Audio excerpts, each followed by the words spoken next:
Hello, John here again, and welcome to episode 18 of Hunchback, the community game development series. Now, in the last episode I made blocky Hunchback look like blocky Hunchback. But a lot has changed since then. It's been a week or so, and I have decided to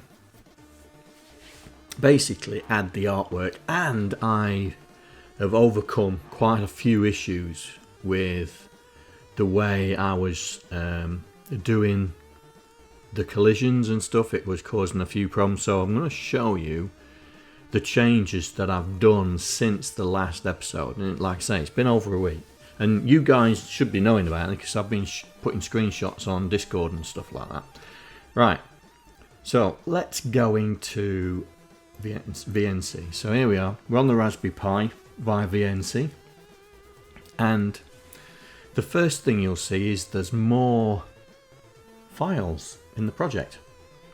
So we have a directory. We have an assets directory. Now this is where all the graphics are, all the artwork, and we have some text files. Now these are screens. So we have got screen 0, which is that, and I'll explain what the numbers are and stuff in a bit. Screen 2, which is that, and screen 3, which is that. So what was going on? So at the moment, if I run the program, it'll be running screen 3, but I'm not going to run it just yet. So part of the problem was the collisions of the walls, because it was so frustrating, because when you jumped it would snap to the top of the wall even though you was in the turret, and it was frustrating because it was, even though the sprite collision routine is very clever and lets you know when two hitboxes are coming, if you move your X and Y at the same time and then collision detect, you are collision detecting both up and down, left and right. And then you don't know if you need to separate the collision tests. You don't know what you've hit. And that was what was happening, because it was collision detecting with the block to the side, and it was going, oh, I've hit that block. Ooh, right, I need to move left because I've hit it on the right side. And then the snapping to the top went, oh, I need to snap you to the top. And there was no way of stopping it, and I spent quite a bit of time on it. So what happens now is here. So I'll just try and run through it, right? So the first thing we do is I've changed my point, right? I have changed my X, Y point. So if you remember back in the slides, this was our point here. We decided that we was going to touch the bottom because it was easy, and it was, yeah, easy at the time, but it was easy, yeah. Wrong. That was part of the issue.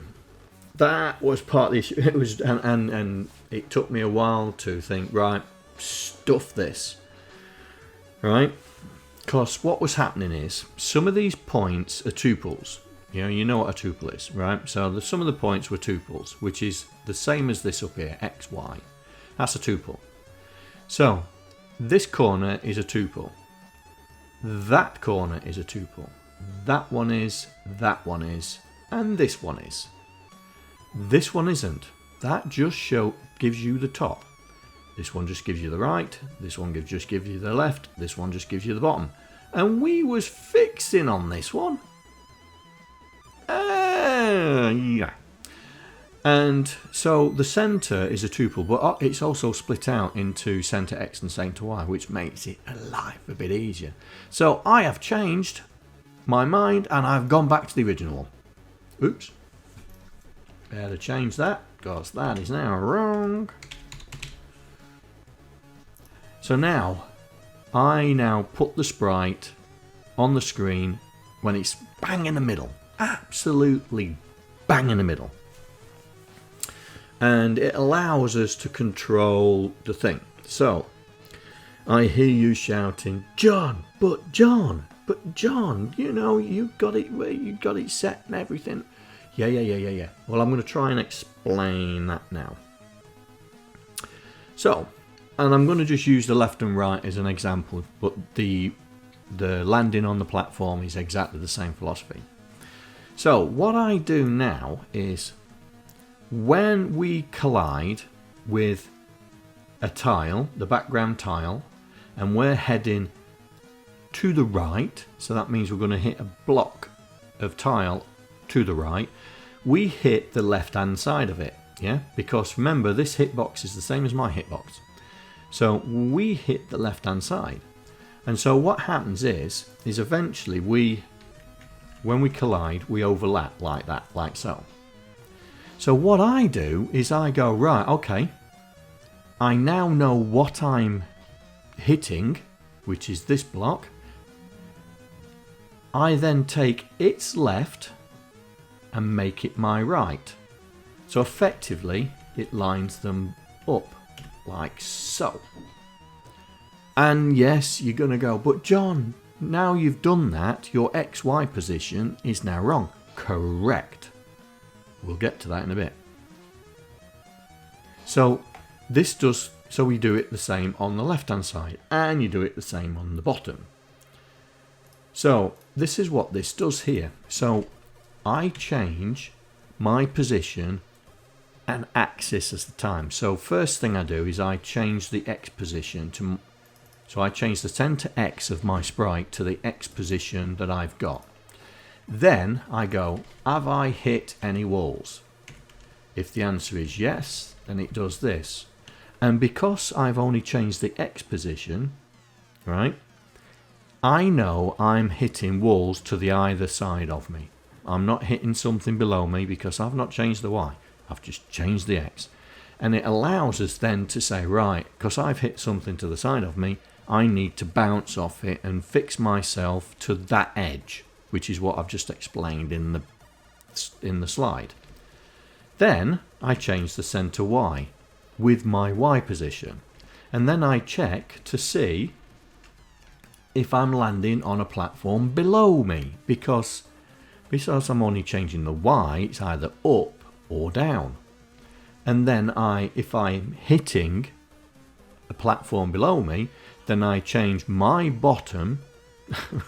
That's really wrong. I change my hitbox bottom to the hitbox top of the tile I'm hitting.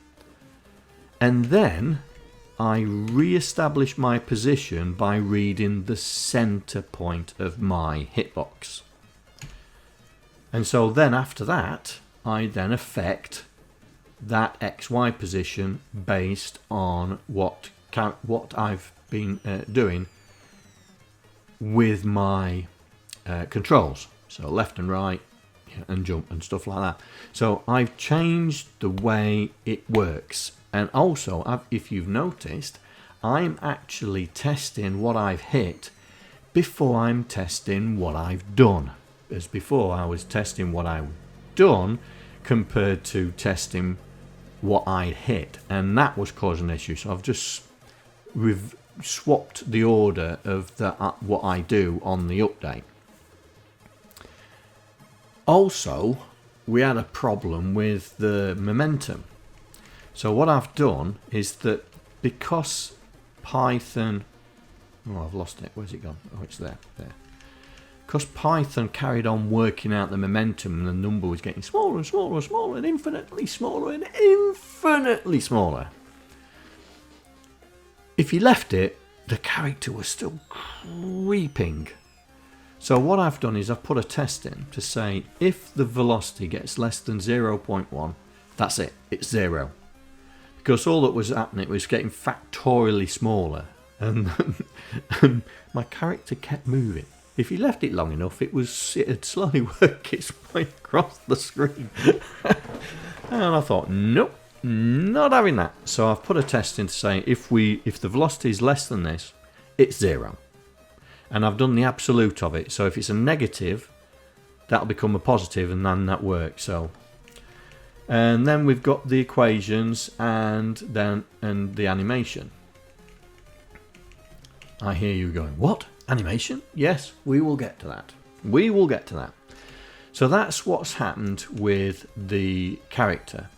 And so now it's more stable, to say the least. More stable. So now, tile set, animation. Here we go. Right, next subject. So I went hunting for some graphics and artwork to try and make the game look a little bit more like Hunchback instead of blocks. And there was this great little website called, let me see if I can find it.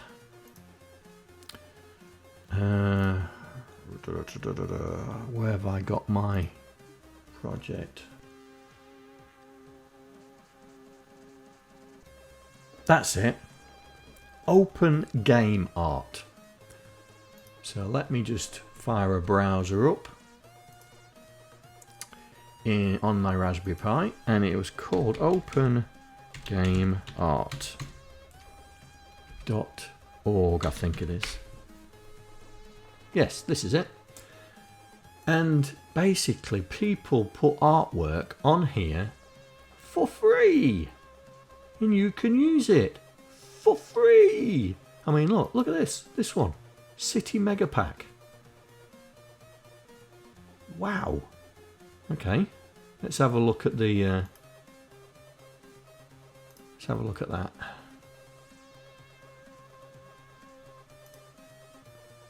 Look at that. This is a artwork for doing a dockside. So these are all the little tiles. So these are all the tiles. So you got the top tile, we've got the bins, containers, and other stuff. And it's brilliant. Absolutely brilliant. So I scoured this place to get some art. It's even got sounds as well, which we'll get into later. And it basically, I mean, simple NES tiles. There's another one. Oh, cool. Anyway, I digress. And so, oh, there's another one, Crosshair Pack. Oh, I'm squirreling all over the place. Oh, that would be cool for a space game. Oh, wow. And done by Kenny. And this guy does all this stuff for free. In fact, the artwork we're using is from Kenny. So, this place, there goes the pump again. This place allows you to use their artwork for free. So, here we go. Right, this is the artwork that I've got. So, for the tile set, here it is.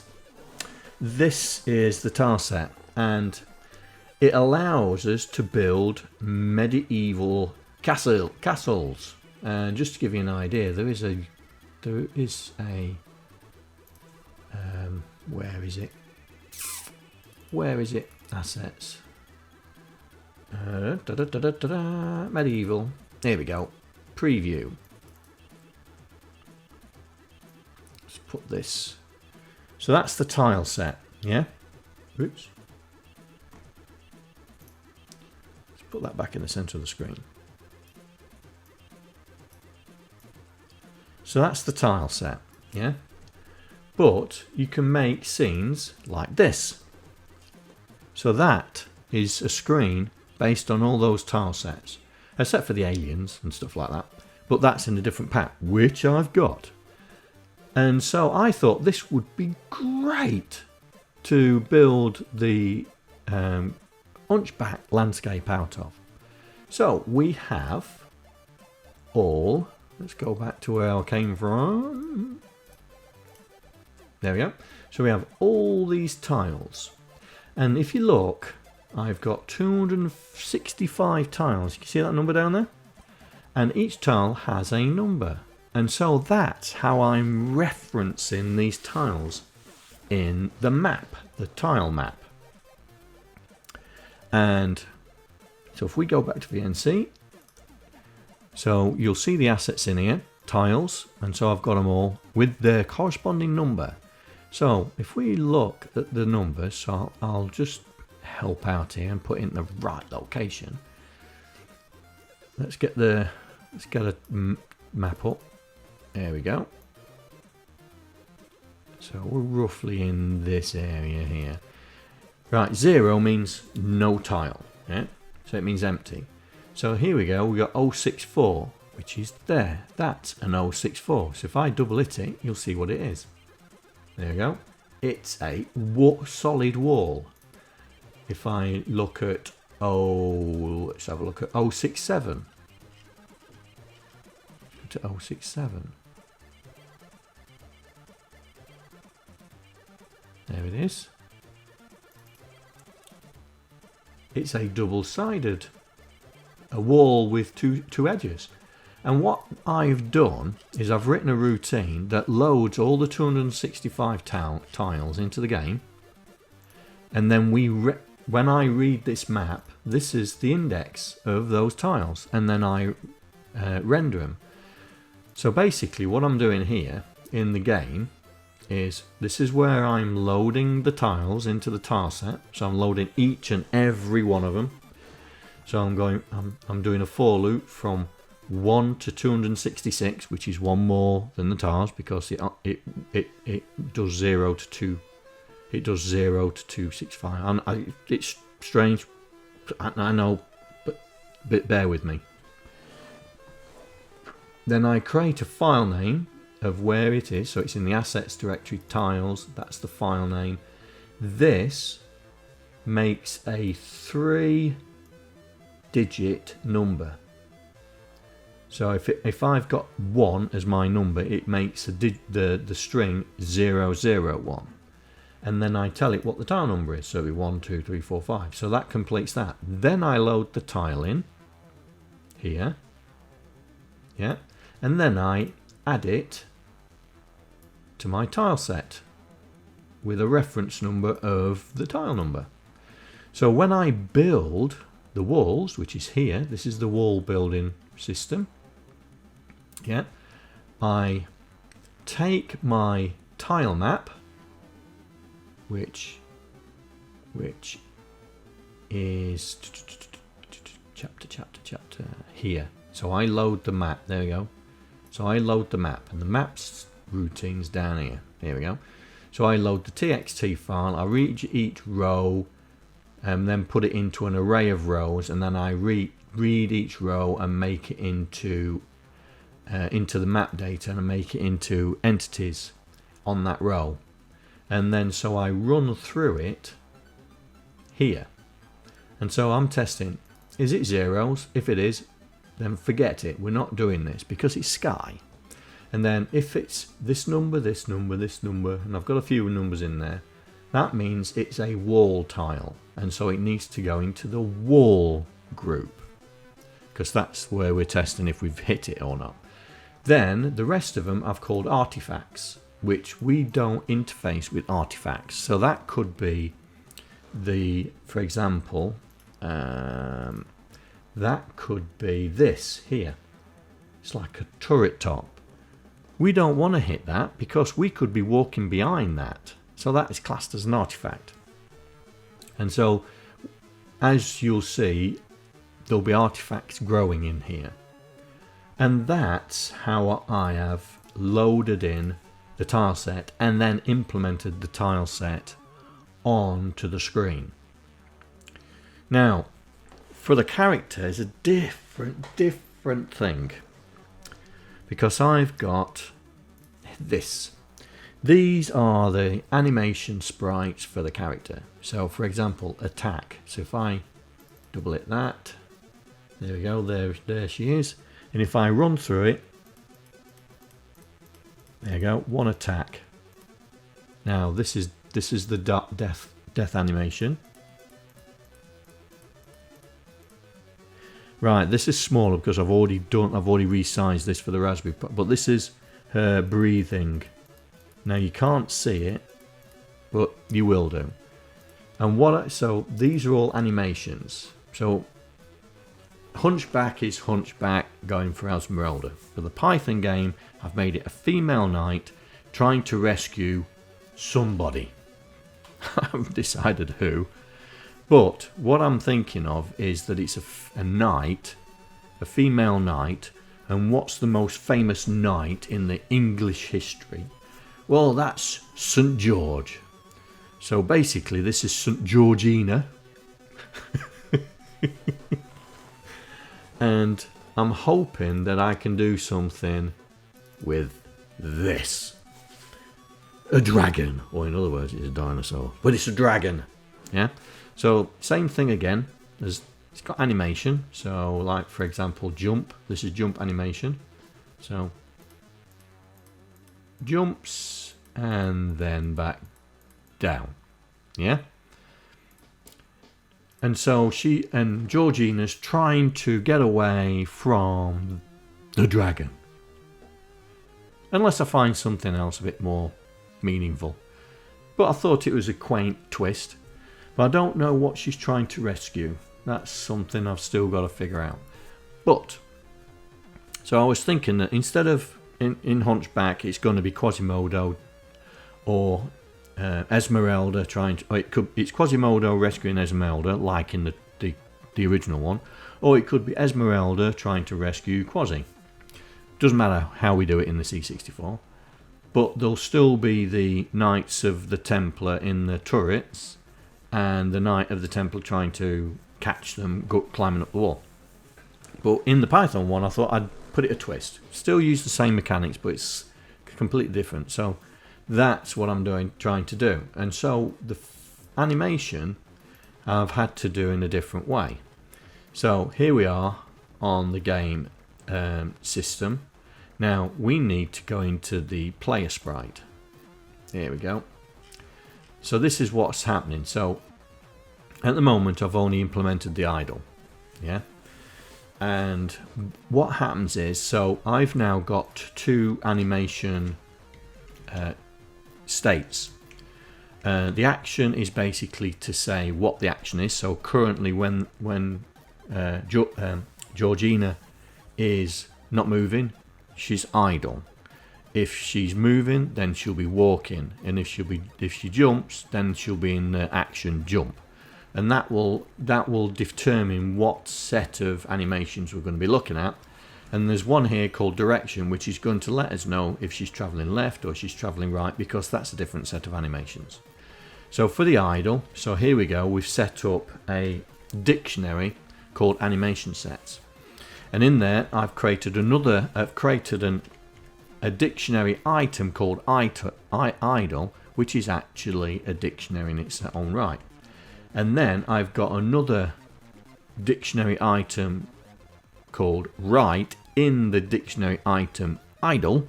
So we're talking 3 dimensions now. And that loads in the knight animation frame for the idle, for idle. And it puts it in the right hand side. And I've also done it for the left. Yeah. Now, those you eagle-eyed of you would have said, but John, there's no left-facing sprites. And you are right, but this is where the beauty of Python comes in. Because if we go to this routine called load animation frames, which it should be right at the very bottom, I think. Here we go. I'm taking note of the direction. It has no implication on the file loading whatsoever, because the file loading is using the asset, which is knight, the mode, which is idle, walk, run, jump. So knight, idle, and then that one here is the frame number. So I load it in here, and then I test. Am I doing left or right? If I'm doing right, it doesn't do anything and then adds it to my frame set, my animated frame set. But if I'm left, it takes the image and flips it on the vertical axis. So it reverses it, so it points left. And then I add it to the frame set. So I don't need to have a completely different set of sprites. I've used the same sprite but just flicked it. And so basically now when she's idle, I've got left and right sprites. Right. What else have I done? Oh yeah. So this is now no longer in the game. The collision detection, what used to be in the game, it's no longer in the game update section, because if we're going to the update section now, we can get rid of that. That's no longer required, because we've now got it in the sprite. Alright, so the update is basically just doing an update. So what time is it? Oh, 27 minutes. Oh, I'm doing really well here. So let's have a look at it, shall we?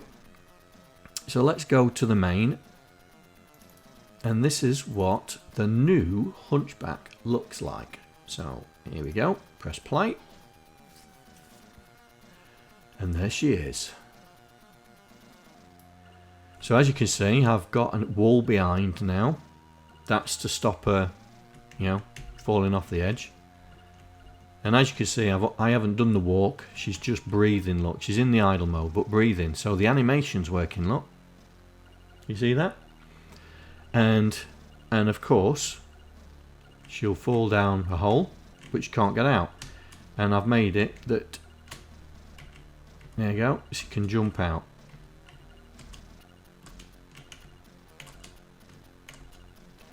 So her jump is really, really strong. So let's fix that. So I need to go into settings. I think I was messing around with it. Yeah, jump height. Let's put it back to 10. Because I wanted to make sure that whatever bullet or baddie or whatever, she can just jump over it. There we go. In fact, we could make it a lot less as well. There we go. That's it, she can't jump out now. That's it.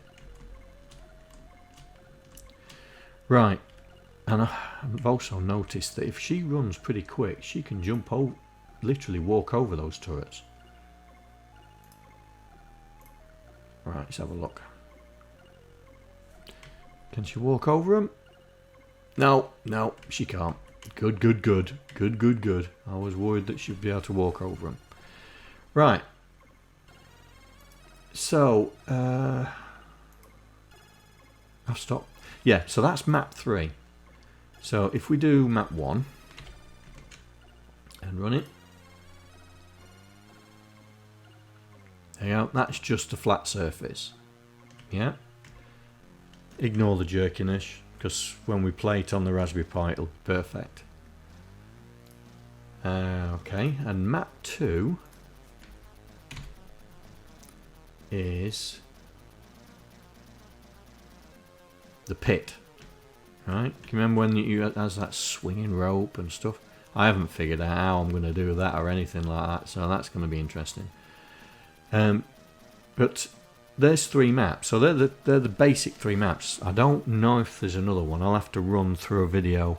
In fact, I'll run through C64 Mark's reverse engineering of the original Hunchback, because he's just done that. Well, he's just done that in my time. When you see this video, it's going to be several weeks past. But if you go to his GitHub, you'll see that he's reverse engineered the original Hunchback. So I'll have a look at that code to find out if there's any other maps. And so let me, oops, I keep hitting buttons when I shouldn't do. Right, is there anything else I need to say? So the wall is exactly the same, yep, because there's no functionality in there yet. So the player has, I've explained everything I've done in there. Let's have a look, just make sure. Jumps the same, just got the loaded animated,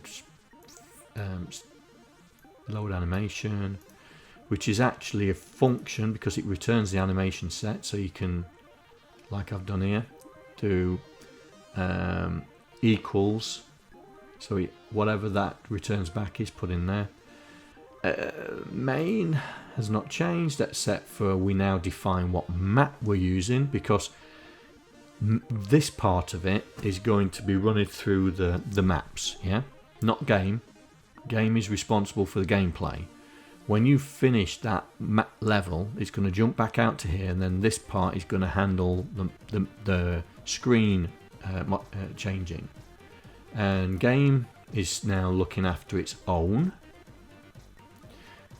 Oh, and the animation I've got, yeah, that's something I've not done. So the animation, I've got a frame counter and an animated frame counter. And basically what happens is every time it runs through, because we got it on 60 frames a second, I'm now counting the number of frames. So if it equals 60, then return it back to 0. And then the animated frame is equal to the frame counter divided by 6, because on all the animated sprites I have got 10 frames. So to run through those 10 frames in 1 second, there you go, divide by 6, and then that gives me the frame number, and I've done an integer divide, so it gives me a whole number. And that's it. That's basically it, and that is the last week or so. So if I press play, so this is the turret one, there we go. So the next thing is to get her walking with animation, and to get her jumping with animation. So do I do that live or do I do it off camera?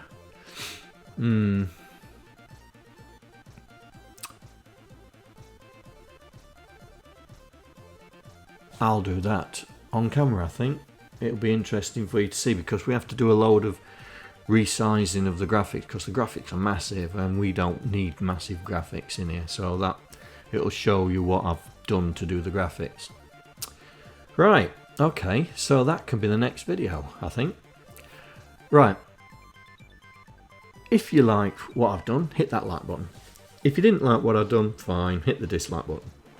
Always leave me a comment, because I try to answer them all. And if you would like to support me and the channel, then consider becoming a patron of mine. All the money raised in the patron system comes straight back to the channel, and I just spend it on bits and pieces for the channel, you know. Exactly, with the Raspberry Pi, for example, which I'm thinking of buying another one now, to do what am I thinking? Oh yeah, the having a retro emulation system. Yeah, and I thought I'd do it on the 4. Anyway, with that, I will say I'll see you in the next episode. Take care. Bye. I'd like to thank all the patrons that are contributing to my channel. Without you guys, I wouldn't be able to do what I'm doing right now. Thank you very much.